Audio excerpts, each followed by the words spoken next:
Hey, this is David. This is my first day on robotics, and I'm going to do a tutorial on robotics, specifically dime stopping, to do that. So you should already know what dime stopping is by looking at the video in the description. If you haven't looked at the video in the description, look at that first, then come back to this, and I'll teach you some practicing methods.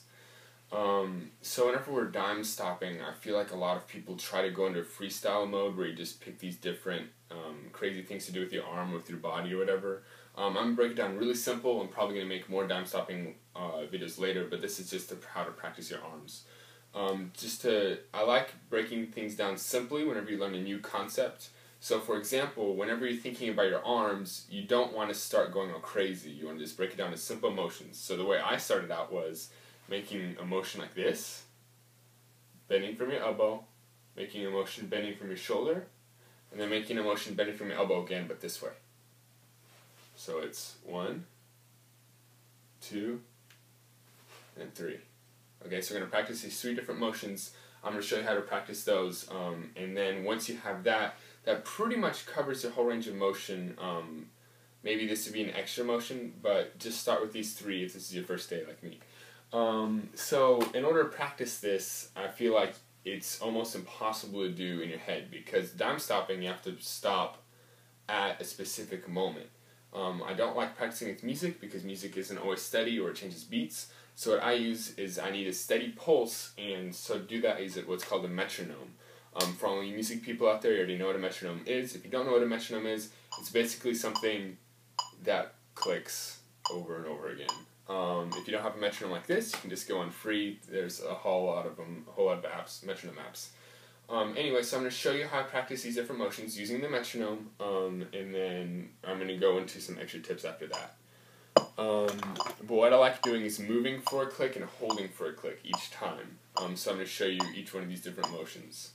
So you move, hold, move, hold. This is the first motion. Notice you try to keep everything else that's not moving still, and you're only moving from this joint. So you don't want to move anything else when you're doing this, because it takes away from the illusion. Because it takes away if you go like that.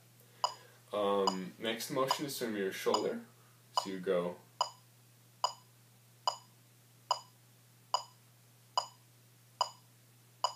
Next motion is from your elbow, but going out.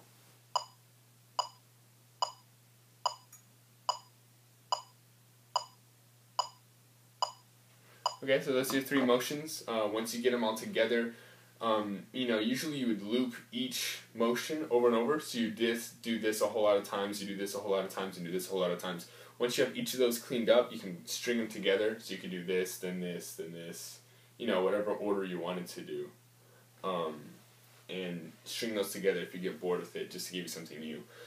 Some tips that you don't and do want to do is whenever you're moving from here to here, whenever you're clicking, you don't want to slow down and speed up right before you stop, or speed up and slow down right before you stop. You want to do it at constant speed the whole time and stop right on the click.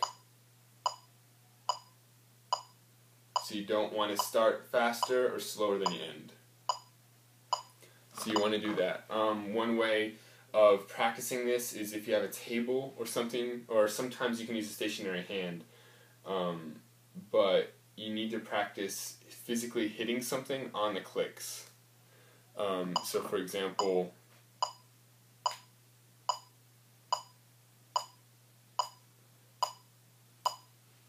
and really this is an exercise for your brain, because if you can't think of when the clicks are, you're not going to be able to do it with your body. So whenever you're hitting something on the clicks, your brain is getting used to moving your body in a certain way. And then, so that's a brain exercise really, as opposed to whenever you're moving, just practicing dime stopping, that's getting your body used to it. So this is a brain exercise, this is a body exercise. They're for 2 different purposes, same end result.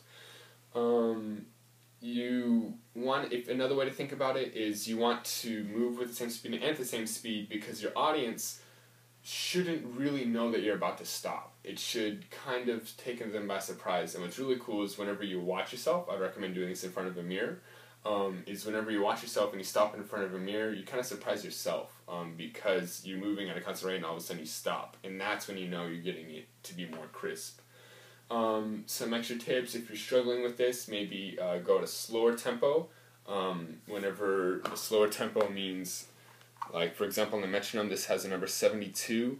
If that's too fast, you can make your number 50 and see the clicks are slower. Another thing you can do if that doesn't make sense is move every 2 clicks. So move for 2, hold for 2, move for 2, hold for 2.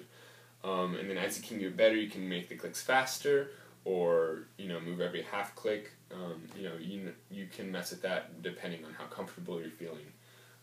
And so basically that's all you're doing. One last thing I'd like to say is whenever you're practicing this motion, make your hands in fists, because it's one less thing to think about. Because whenever you're first starting to learn how to move this, I don't want to have to worry about my fingers, so I just make a fist whenever I make all these motions.